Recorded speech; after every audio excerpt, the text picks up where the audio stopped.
நம்ம முட்டையை அவிச்சு ப்ளெயினாக சாப்பிட்டோன்னா நல்லாவே இருக்காதுங்க. அதுவே பார்த்திங்கன்னா கொஞ்சம் கிரேவியோடு செஞ்சு இந்த சப்பாத்தி புல்கா கூடலாம் வச்சு சாப்பிட்றதுக்கு ரொம்பவே சூப்பராக இருக்கும். வாங்க இன்றைக்கி ரொம்ப ஈஸியாக சிம்பிளாக எப்படி பண்ணுறதுன்னு பார்க்கலாம். நம்மளோட ஸ்டைலான முட்டை கிரேவியை. Welcome to our channel cook with Suji. நம்ம இங்கே ஒரு பேன் வச்சுருக்கோங்க. பேன் நல்லா சூடானதும் ஒரு டேபிள் ஸ்பூன் அளவுக்கு மட்டும் எண்ணெய் சேர்த்திக்கலாம்.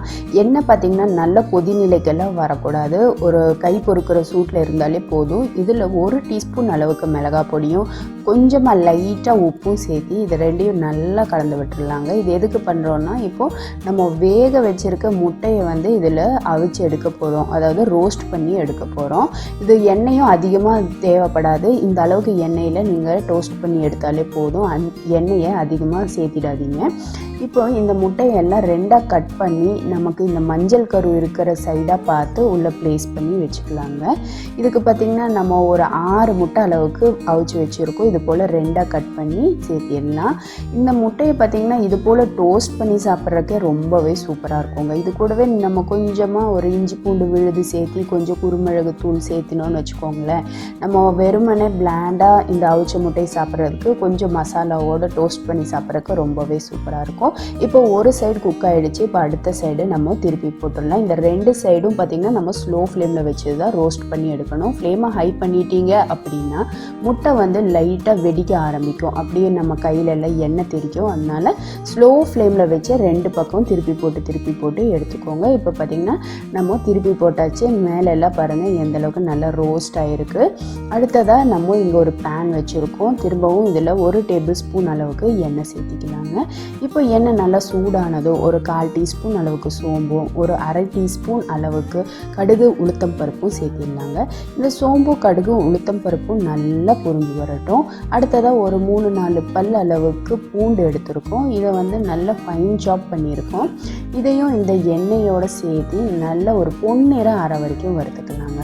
நல்லா மணமெல்லாம் பச்சை மணமெல்லாம் போய் நமக்கு லைட்டாக ஒரு பொன்னிறம், கருக்க விட்டுறக்கூடாது, அதுக்குன்னு லைட்டாக ஒரு பொன்னிறம் கிறிஸ்பினஸ் வர்ற மாதிரி இருக்கும் இல்லைங்களா, அந்த ஸ்டேஜ் வரைக்கும் நம்ம வறுத்து கொடுத்துக்கலாம்.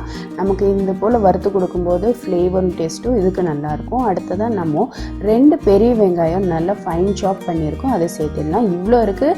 ஆனால் நீங்கள் 2 பெரிய வெங்காயம் சொல்கிறீங்க அப்படின்னு நினைக்க வேணாங்க. அது இன்றைக்கி புதுசாக வாங்கின சாப்பரில் சாப் பண்ணனால நல்லா பொலன்னு வெங்காயம் நிறைய இருக்கிற மாதிரி உங்களுக்கு காட்டுது. ஆனால் 2 பெரிய வெங்காயம் தான் நம்ம கட் பண்ணி சேர்த்திருக்கோம். நீங்கள் நார்மல் நைஃப்பில் கட் பண்ணுறதா இருந்தாலும் நல்லா ஃபைன் சாப் பண்ணிக்கோங்க. இப்போது இந்த வெங்காயம் நல்லா டிரான்ஸ்பரண்ட் ஆகிற வரைக்கும் நம்ம வதக்கி கொடுத்துக்கலாங்க. இதுக்கு சின்ன வெங்காயம் சேர்த்தாலும் நல்லாயிருக்கும், ஆனால் பெரிய வெங்காயம் கொஞ்சம் சூப்பராக இருக்கும். அடுத்ததாக நம்ம இஞ்சி பூண்டு விழுது பார்த்திங்கன்னா ஒரு 1/4 டீஸ்பூன் அளவுக்கு இந்த வெங்காயத்தோடவே சேர்த்து நல்லா பச்சை மணம் போகிற வரைக்கும் வதக்கி கொடுத்துக்கலாம். இந்த இஞ்சி பூண்டு அதே போல் கட் பண்ணி வச்ச இந்த பூண்டு, இந்த வெங்காயம், இது எல்லாமே நல்லா ஒன்று சேர்ந்து வதங்கி வரட்டும். இப்போ இந்த வெங்காயத்தை ரொம்ப கேரமலைஸ் ஆகாமல் பார்த்துக்கோங்க, டிரான்ஸ்பரண்ட் ஆனால் போதும். அடுத்ததாக இதில் நம்ம மசாலா பொடிகள் சேர்த்திக்கலாம். ஒரு 1/4 டீஸ்பூன் அளவுக்கு மஞ்சள் தூளும், ஒரு 1/2 டீஸ்பூன்லேருந்து 1 டீஸ்பூன் அளவுக்கு மிளகாத்தூளும், கூடவே ஒரு 1/2 டீஸ்பூன் அளவுக்கு மட்டன் மசாலாவும் 1 டீஸ்பூன் அளவுக்கு மல்லித்தூளும் சேர்த்துக்கலாங்க. இப்போ இது எல்லாத்தையுமே நம்ம ஸ்லோ ஃப்ளேமில் தான் இந்த வெங்காயத்தோடு சேர்த்து வதக்க போகிறோம்.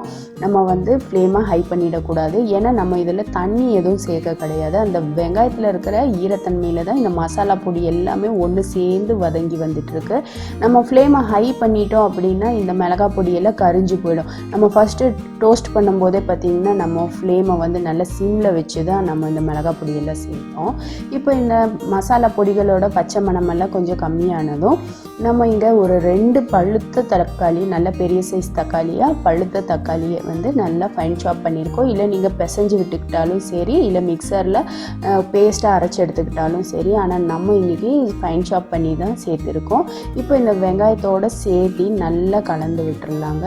இந்த ஒன்று சேர்ந்து வரட்டும், இந்த வெங்காயம் தக்காளி நல்லா ஒன்று சேர்ந்து வரட்டும். அடுத்ததாக ஒரு 1/2 கப் அளவுக்கு நம்ம தண்ணி சேர்த்துக்கலாம். தண்ணி சேர்த்திட்டு இதை ஒரு தடவை நல்லா கலந்து விட்டுட்டு நம்ம இதுக்கு தேவையான அளவு உப்பும் இப்போவே சேர்த்திக்கலாங்க. இதுக்கு தேவையான அளவு உப்பு நீங்கள் எந்த அளவுக்கு உப்பு சேர்ப்பீங்களோ அந்த அளவுக்கு சேர்த்திக்கோங்க. நான் கொஞ்சம் லைட்டாக கம்மியாக தான் சேர்ப்பேன் வீட்டில் பொதுவாகவே, அதனால் கொஞ்சம் கம்மியாகவே சேர்த்திக்கிறேன். இப்போ இது எல்லாத்தையும் நல்லா ஒரு தடவை கலந்து விட்டுட்டு இப்போ இதை லிட் போட்டு க்ளோஸ் பண்ணி வேக விட்டு எடுக்கலாங்க.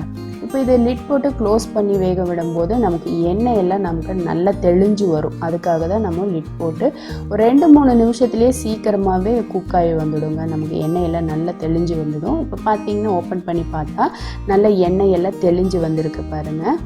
இதை நல்லா ஒரு தடவை நம்ம கலந்து விட்டுடலாம். இப்போது நம்ம இது கூட என்ன சேர்க்க போகிறோம்னா ஒரு சில்லு அளவை மட்டும் தேங்காவை அரைச்சி பால் எடுத்துருக்கோம். ஒரு 2 டேபிள் ஸ்பூன்லேருந்து 3 டேபிள் ஸ்பூன் அளவுக்கு தான் இருக்கும். இதை நம்ம இதோட சேர்த்து நல்லா கலந்து விட்டுடலாங்க. இது நம்ம ஒரு ஃப்ளேவருக்காக டேஸ்ட்டுக்காக தான் சேர்க்குறோம்.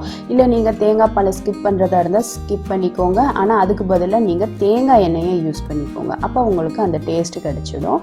இப்போ இது எல்லாத்தையும் நல்லா ஒரு தடவை கலந்து விட்டுடலாங்க. இப்போது இந்த மசாலாவோட தேங்காய் பாலும் நல்லா சேர்ந்து வந்துடுச்சு. இது ஓவராக குக் ஆகக்கூடாது.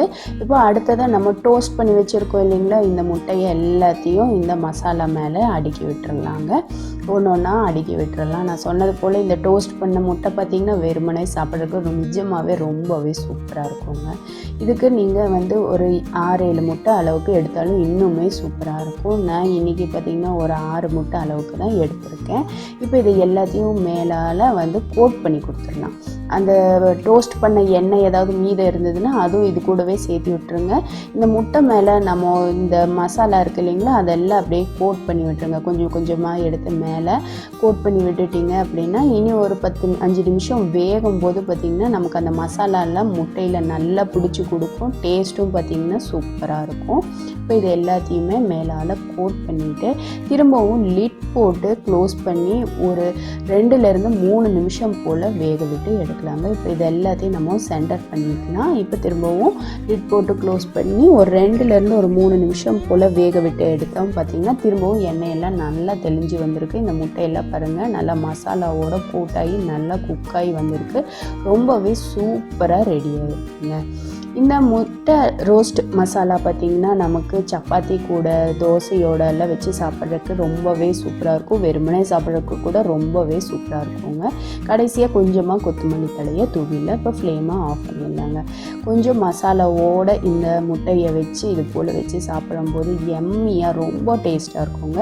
உங்களுக்கு இந்த ரெசிபி பிடிச்சிருந்தால் மறக்காமல் குக் வித் சுஜியை சப்போர்ட் பண்ணுங்கள். பெல் ஐக்கானோட ஆளுங்கிற ஆப்ஷனையும் கிளிக் பண்ண மறந்துடாதீங்க. இது வரைக்கும் வீடியோவை பொறுமையாக பார்த்ததுக்கு ரொம்ப ரொம்ப நன்றி ஃப்ரெண்ட்ஸ். தேங்க்யூ.